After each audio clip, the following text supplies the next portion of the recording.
en danse. Est-ce que si vous pouvez parler un petit peu de la compagnie qu'on a vue ce soir sur scène?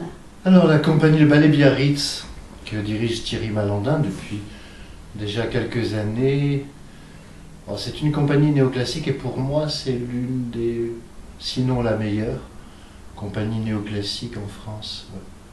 C'est certain. Et c'est étonnant parce que la technique classique est très souvent liée à la culture française. Mais aujourd'hui, il y a l'Opéra de Paris, bien sûr, il y a le ballet de l'Opéra de Paris.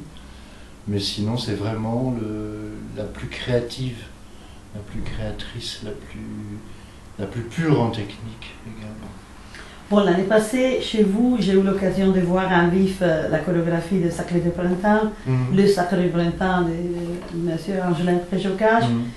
Vous me disiez tout à l'heure qu'ils sont deux choses complètement différentes, deux produits artistiques différents, des nuances. Oui, c'est des nuances différentes, c'est des personnalités différentes. Angelin est quelqu'un qui a une créativité tous azimuts, j'entends par là qui va faire un Blanche-Neige narratif une année, un ballet abstrait une autre année. C'est quand même, bon, c'est quelqu'un qui s'appuie sur la technique classique, mais qui est quand même très contemporain dans son langage corporel. C'est vraiment quelque chose de tout à fait différent.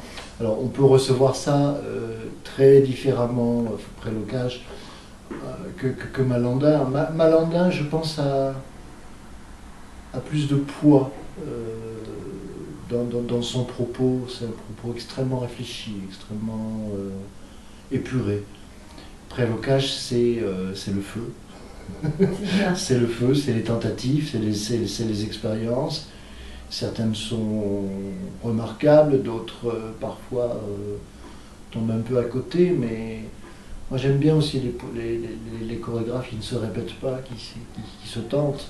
Je veux dire, c'est aussi intéressant.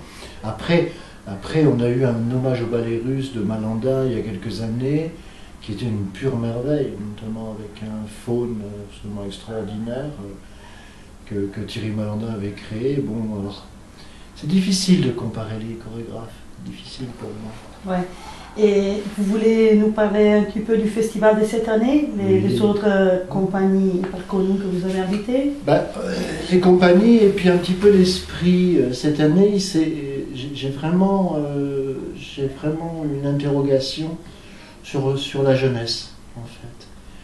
Et au travers de Haïlé 2, donc la compagnie jeune du ballet de la compagnie Alvin Ailey, avec également le ballet national algérien avec Abou Lagra, où ce sont des tout jeunes danseurs venus de la rue. On a le même phénomène aussi avec le cirque du Vietnam, où il y a aussi énormément de jeunes.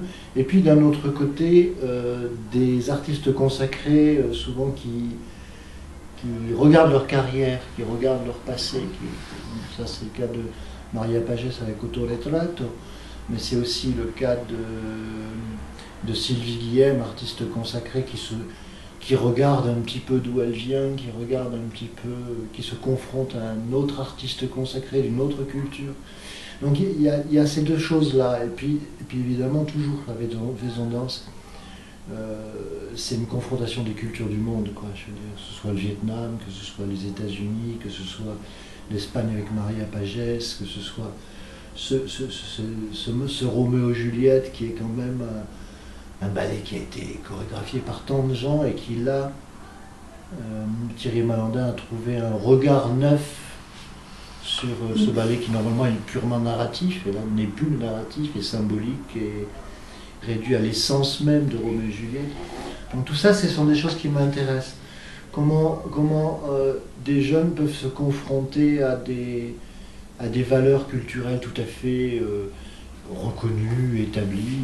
Je pense par exemple aux jeunes Algériens avec le boléro, quoi. Je veux dire, des jeunes Algériens hip-hop qui dansent un boléro, le boléro de Ravel, qui est un summum de la culture occidentale. Je trouve que c'est une expérience extrêmement intéressante et moi, c'est ça qui m'excite dans ce qu'on essaie de programmer. Excusez-moi la curiosité, une petite anteprima pour l'année prochaine? Il y a déjà des idées dans l'air? Oh oui, il y a déjà des choses dans l'air. Il y a déjà des choses dans l'air. Oui, on peut en parler. Oui, il y a le grand retour de Philippe de Coufflet l'année prochaine. Il y a une création avec Caroline Carlson. Et il y a certainement, alors là je touche du bois parce que c'est pas signé encore, mais c'est pas loin. Il y a le Ballet de Monaco, donc avec la jeune Christophe Maillot. Donc voilà quoi, j'ai déjà quelques arbres auxquels m'accrocher pour 2012.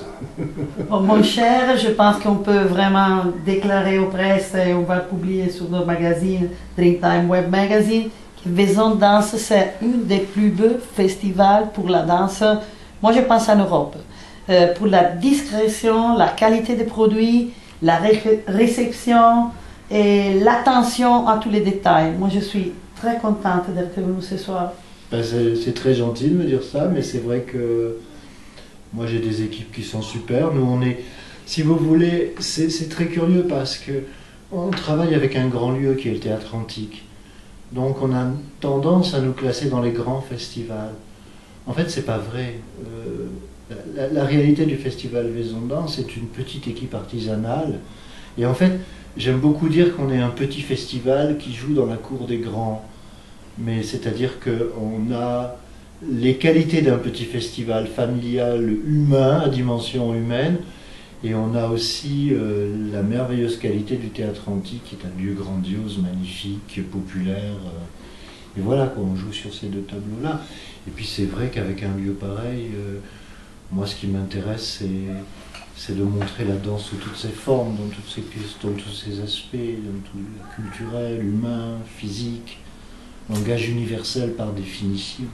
Alors, ça peut arriver que par l'année prochaine, ou peut-être dans 2 ou 3 ans, il y aura aussi un produit qui sort de notre festival Dreamtime à Milano. Ça veut dire avec des danseurs avec et sans handicap. Nous, on s'occupe de ça et on va vous faire des propositions qui sortent du festival. D'abord, on vous invite à Milano. Ah oui. Cette année, il y aura une collaboration italienne, juin. Juin, c'est bien. Juin, et peut-être il y aura un anteprima à Rome. Ce sera un plaisir de vous inviter, comme vraiment observateur international. Nous, on travaille avec World Dance Alliance de l'UNESCO, avec M. Joseph Fontano, vice-président UNESCO, et avec lui, moi et Nicole Vieira, on ira en Chine le mois de septembre. Beau. Pour une création internationale. D'accord. Et on vous tiendra au courant. Ah oui, tenez-moi au courant. Oui. Merci beaucoup. Vraiment, merci beaucoup pour votre temps. Merci. Et directeur artistique, vous êtes, monsieur? Philippe Noël. Philippe Noël. On a eu le plaisir de parler avec le directeur artistique de Vaison Danse. Au revoir.